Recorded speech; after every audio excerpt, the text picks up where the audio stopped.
Ethiopia was an empire for 2,000 years.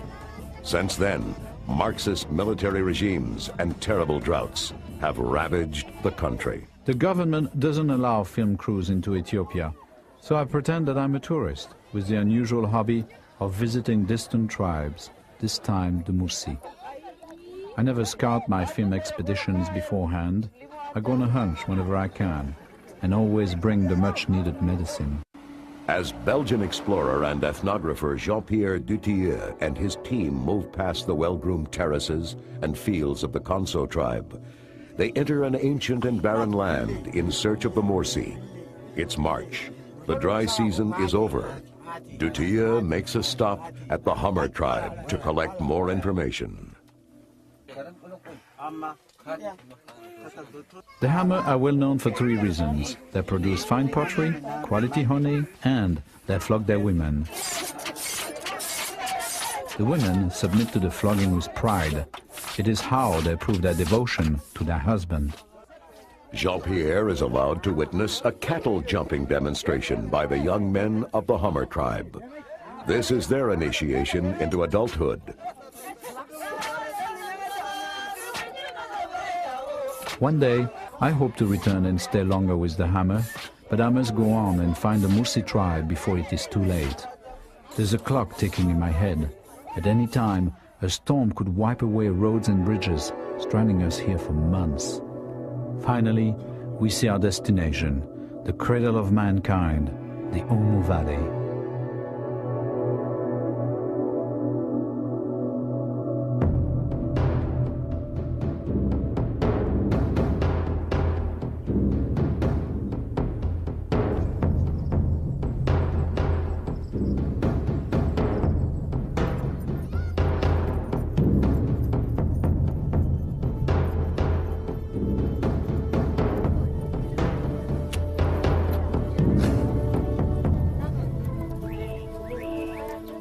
This particular tribal journey has been a dream of mine ever since I first heard that the Mursi women wear these remarkable lip discs. They share this uncommon custom with a tribe of Kayapo Indians that I filmed in Brazil. Two tribes separated by thousands of miles share this extremely rare custom with one major difference. It's the men of the Kayapo tribe who wear the lip disc to scare away their enemy. Here, among the Mursi, the lip disc is worn exclusively by the women. They see it as beautiful. At puberty, the girl's bottom lip is pierced and a small disc is inserted. They gradually increase the size of the disc, year by year, until it reaches a dramatic 10 inches in diameter. Did the custom begin centuries ago to discourage slave traders from taking young girls? Do they do it to stop demons from entering their mouth and spreading diseases? Both guesses are wrong. The size of the disc sets the price of the young woman's dowry. The larger the disc, the more cattle her family will receive from the groom's family. As many as 50 heads of cattle will be paid to marry a girl with a large disc. Still today, they start their fire with this ancient technique going back to the beginning of mankind. An 800-year-old mummy was found near here by anthropologists. They named her Lucy. As a young woman, Lucy was probably lighting her fire this same way, 8,000 centuries ago. It boggles the mind. So much time, so little change. The reason may be that this is one of the most remote corners of Africa, isolated from the rest of the world by 12,000-foot mountain ranges, the swamps of the Nile in Sudan, and the desert along the Kenyan border. Natiri had her bottom front teeth pulled out to allow saliva to flow freely and keep her enlarged lip moist at all times. Otherwise, under the constant pull of the disc, it could break off. How many children do you have? I have 2 children.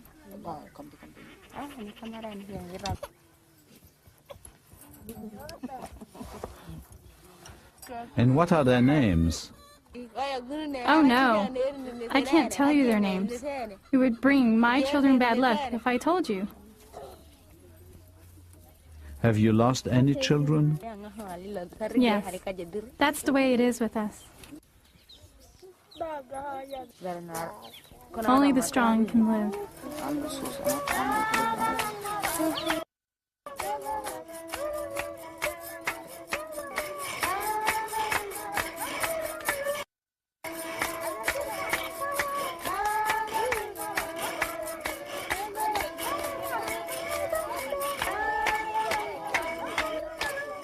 The Mursi's main crop is sorghum. It provides most of the carbohydrates in their diet. Their seemingly endless routine and constant chanting puts me in a hypnotic state. Time becomes irrelevant.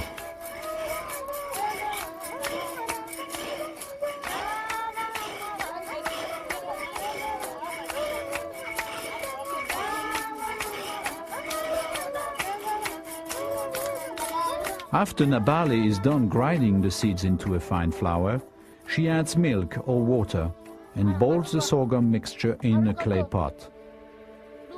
Sometimes the mixture is allowed to ferment into a sorghum beer. The Mursi complete their diet with beans, milk, honey and meat. I must admit, the sorghum porridge tastes pretty good with honey.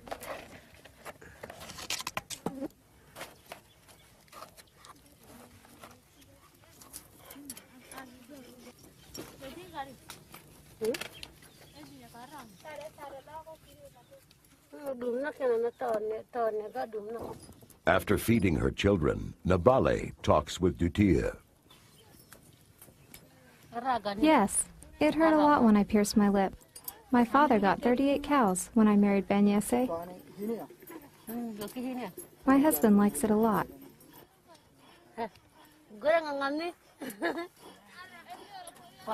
Yes, I think I'm beautiful.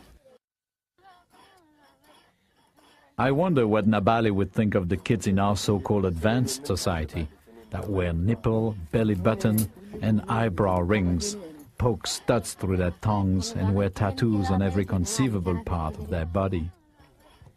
The Mursi's concept of beauty is so different from ours, yet just as valuable and worthy of respect.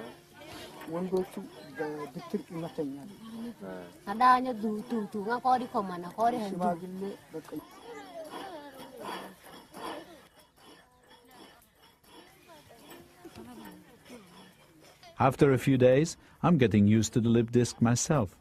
I'm beginning to understand why their men find it attractive. Nabali is very beautiful.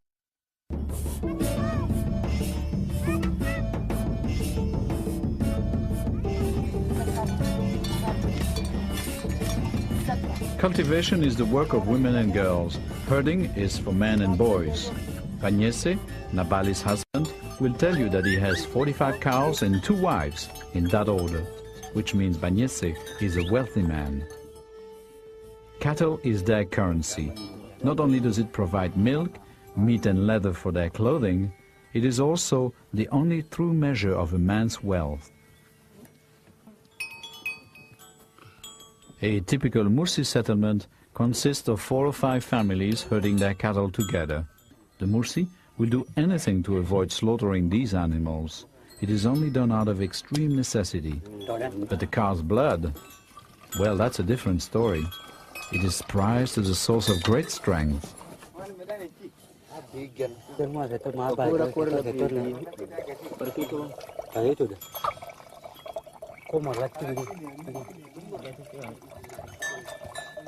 To the Mursi, blood is the original renewable resource.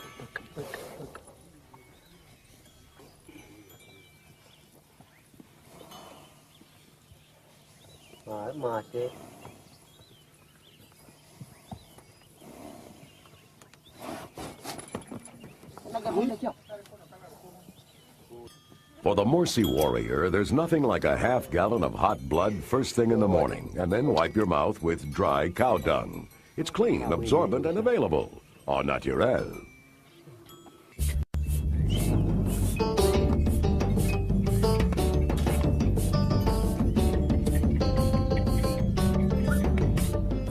During the dry season, the Mursi leave their villages and drive their cattle closer to the Omo River.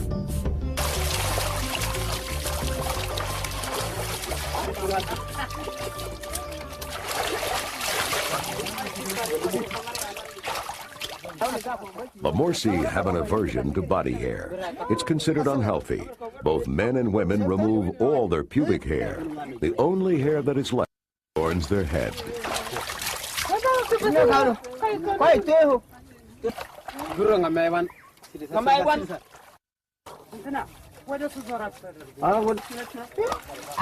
This is also one of the few remaining places in the world where people are totally unconcerned by their nakedness.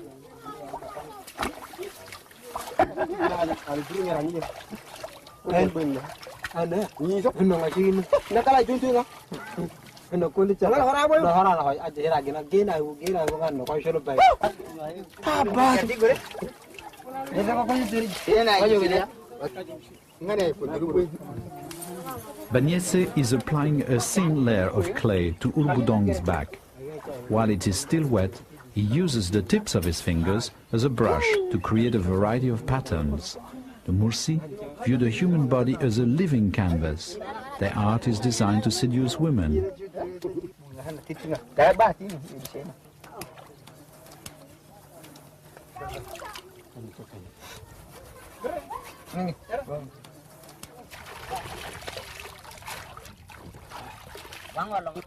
Banyese believes that the paint on his face gives him supernatural protection. He wears it to frighten his opponent during the donga or his enemies during battles. The Mursi have always been powerful warriors. One way to channel violence and settle disputes is the donga. Only unwed men compete in these duels to prove their manhood and courage to settle disputes over girls. To win, you just have to knock out your opponent. Your prize is often a girl chosen by the women. This is only a practice bout. The real duels will take place in the fall and become extremely bloody. It is strictly forbidden to kill your opponent. Should this happen, the killer is banished from the village for life. His land is confiscated, and if there are any girls in the family, they are given to the victim's family as compensation for their loss. Older men, like Banyese, act as referee. Before, we only had spears, no guns, and this land belonged to the Bodi, another tribe. One day I crossed the river and I came here and I killed a Bodi with my spear. Then they ran away. We Mursi were strong and many, so we took this land from them. Now it is our land. The Mursi have allowed me in their families. I, in turn, take a moment to show them mine.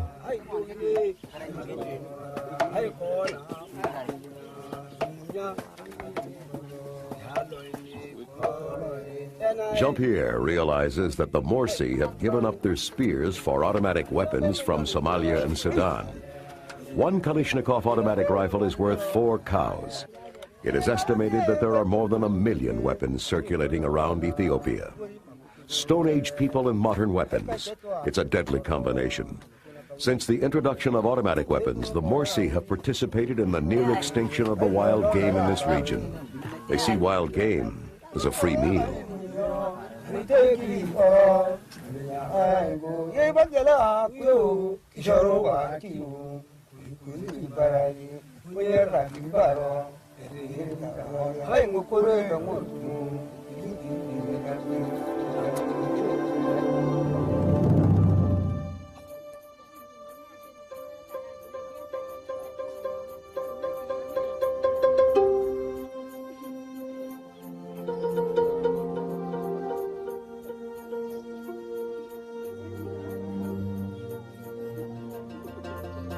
Women and children sleep together.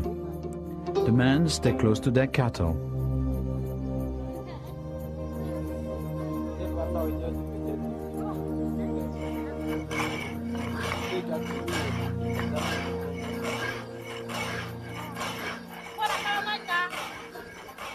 With each passing day, I become more familiar with their daily routine. The women fetch water, make a fire, cook the morning meal, and feed the children.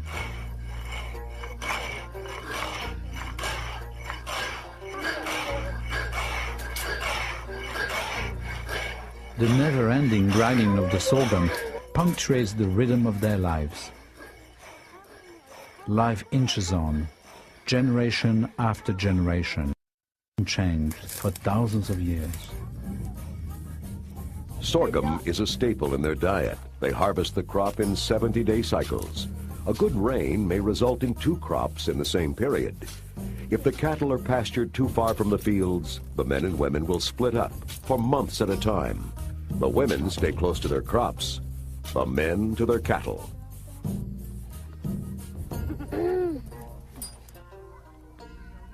The Mursi gradually become accustomed to Jean-Pierre's presence. A trust develops, and he begins to learn a little of their language.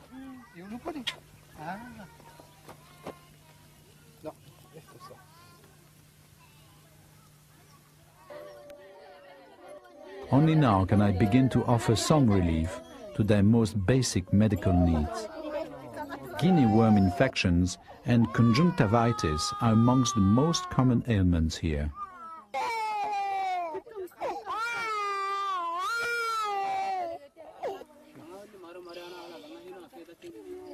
Some aspirin, mixed with vitamin C and quinine, can make a world of difference in treating malaria.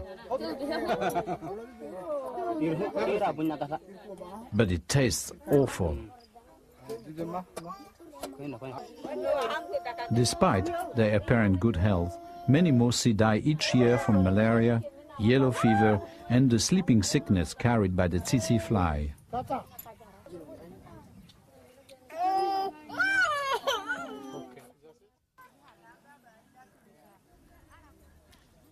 In years past, the women carved their lip plates out of wood. Today, they are made of clay gathered by the river banks.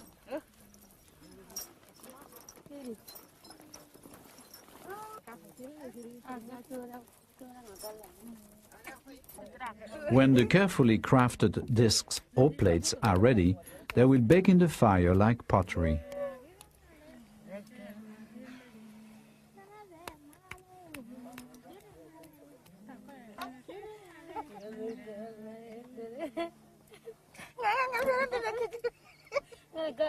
One of the Ethiopian government's rare contributions to these men and women is criticism. The Muslim-dominated government doesn't like lip discs or nakedness. Whenever they come across these people, which is seldom, they try to make them wear regular clothing. And they tell them not to let the young women wear lip discs. But the tradition continues. The young girls still go deep in the bush at night and pierce their lips.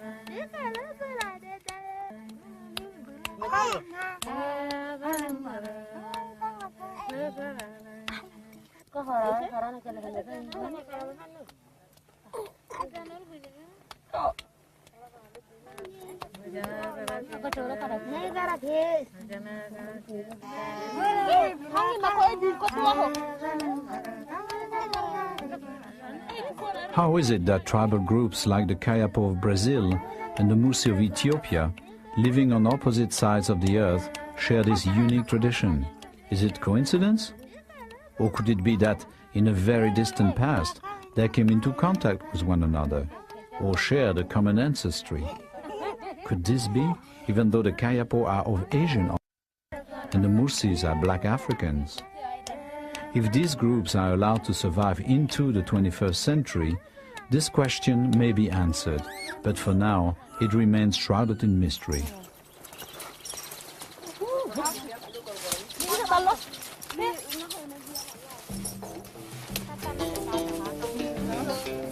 The longer I stay, the more I learn about the Mursi's values. Unlike Western society, they don't believe that material prosperity brings social harmony. These ancient people define paradise as a patch of fertile soil and good pasture. An abundant flow of milk, blood and honey brings harmony to their society. In other words, the harmony of man comes from living in harmony with nature.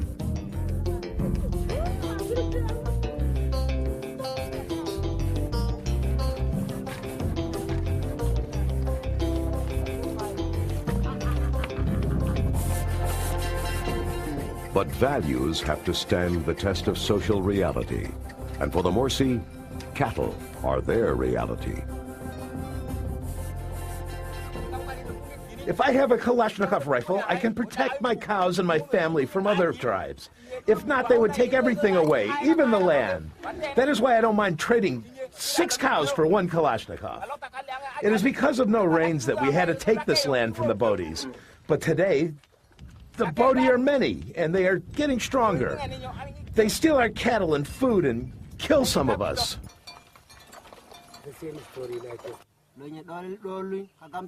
You are our guest. You must leave. It is too dangerous. We have too many problems. I'm sorry. I am Mursi. I don't know about government. Nobody comes here. No police, no court, no school, no clinics. I know only Mursi, nothing else. I live here, I marry here, and I'll die here. I believe in God when I meet an elephant on the path and kill it, sell the ivory and buy a machine gun.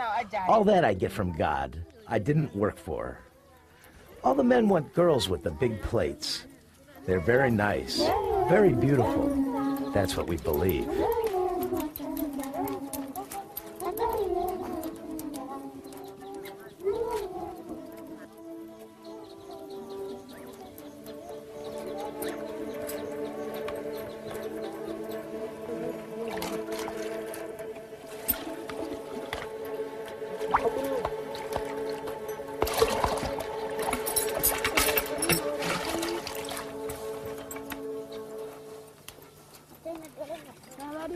As the women fetch the water, once again I think of modern man, who takes for granted water and power at home, walks the surface of the moon, and builds nuclear weapons. And I wonder, who is more successful or happier as human beings?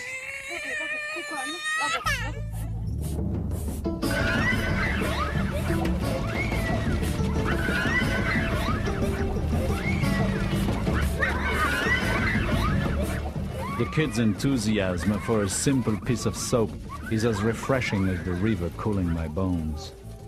Simple things make them really happy. While so many of our children in our society, with their toys, television sets and video games, we rarely know the joy of living intimately with nature.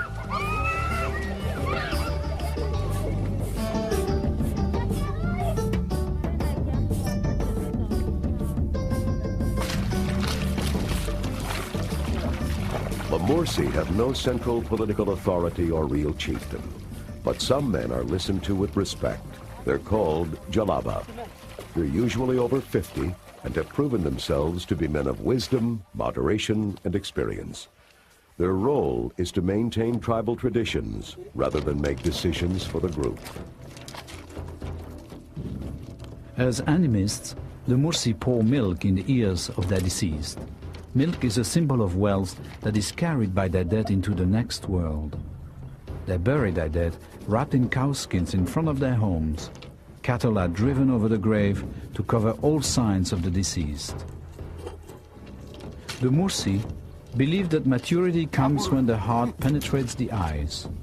A boy becomes a man when he can see with his heart. Implementation of a national park system is being discussed as a way to protect this environment as well as the tribal people and their traditions. The Mursi live in relative prosperity for the time being. Their land is still fertile, but they've cut down a lot of trees, so they're losing more and more soil to erosion each year. Unless something is done soon, they face the same tragic droughts and famines that we see in the northern part of Ethiopia.